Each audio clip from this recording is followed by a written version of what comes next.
આખી રાત વાટ જોઈ જોઈને થાકી ગઈ હું તો. આખી રાત રોજડાને ભૂંડવા હડિયા પાટી કરી. ન્યા તમે જાગતા હતા ને ઘરે આપણો કિશન કેમ? પરીક્ષા કરતો 3 વાગ્યા લગી ચોપડીમાં માથું નાખીને બેઠો હતો. એની ધગશ જ એવી છે. હવે તમે ખાઈ લો, મારે દાડીએ જવું છે. મારે કિશન હાટો સાયકલ લેવાની છે.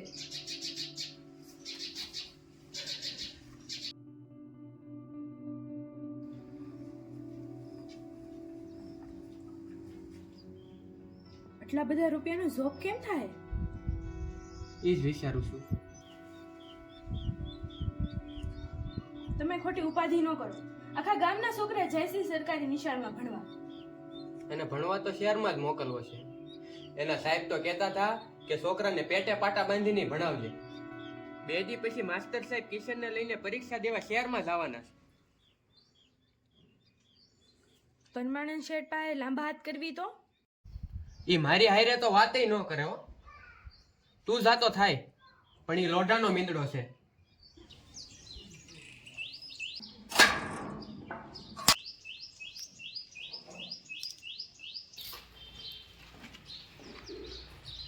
ઓ બાપા, તમને ઓળખ્યા નહીં? હું દાસ દાદાના દીકરાના ઘેરેથી. દાસ વિઠ્ઠલના ઘરના? ઘરનો વ્યવહાર તમે જ કરો છો ને? બોલો બાપા.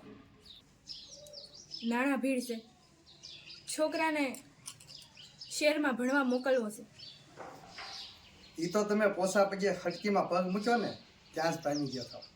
ઓ બાપા, મેં બહુ દિવાળી જોઈ છે. હો, અમારી વાડી અડાણે મારીને હું મારે બટકા ભરવા છે. બીજું બોલો. બીજું તો અમારી પાસે કાંઈ નથી. કાંઈ ન હોય ને તો તમે અડાણે રહી જાઓ. તમારી કાકી ગયા પછી હું હાવ એકલો થઈ ગયો. તમારું કામ થાય અને મારું મર્યાદા મારી હો કાકા. અરે ભૂલ થઈ ગઈ હો બાપા. હવે નીકળો ઘર બારા. પગમાં તો ખીલાનો ધરબેલા હોય તો લાવ. હાલી જ નીકળે છે સફર પગા અત્યારમાં જી બગાડવા.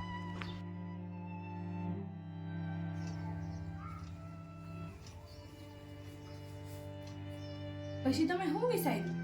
અત્યારે તો કાંઈ સમજાતું નથી, પણ પૈસાનો જોગ નહીં થાય તો ખેપ મારીશ. બીજું હું? ખેપ? હું? તમે દારૂનો ધંધો કરશો? હા, નાથા કાકાનો મંગો મને આજ ઘણી વાર. બોયલા. હવે બોલશો ને તો મને મરતી ભાળશો. તો બીજું હું કરું કે? એટલે તમારે ગાંધી મહાત્માની પવિત્ર ધરતીને અભડાવી છે. આ ગુજરાતમાં દારૂબંધી છે ને એટલે જ મારા જેવી લાખોની છાતીએ મંગળસૂત્ર સલામત છે. અને તમે તો વાડી વેચી નાખવી. બીજું હું? પણ છોકરાને શહેરમાં ભણાવો એ ભણાવો. ખબર છે મને. તમને આ વાડી કેટલી વાલી છે. જાત વેચી નહીં, તે છોકરાને તો ભણાવો છે. નહીં, હું તમને જેલમાં નહીં જવા દઉં અને આ વાડી નહીં વેચવા દઉં. તમારા અને કિશન માટે હું બધું કરીશ.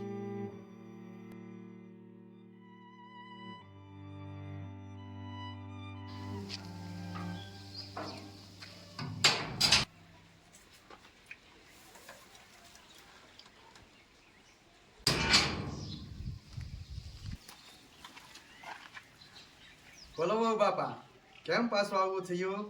અમારે રૂપિયાની જરૂર છે. અડાણે શું મેલશો? ઘરમાંથી કાઢી મેલી તોય પાછી તો આવી. સારું કર્યું, બહુ સારું કર્યું. તમે આવ્યા એટલે મારા 32 કોઠે દીવા થઈ ગયા. પણ હવે પણ કાંઈ નહીં. એકવાર આવતા થાવ એટલે તમારી બધી ઉપાધિ મારી. બસ હવે આ લાજ મેલી દો અને ઓરાવી આવો.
વિઠ્ઠલ છે ઘેરે?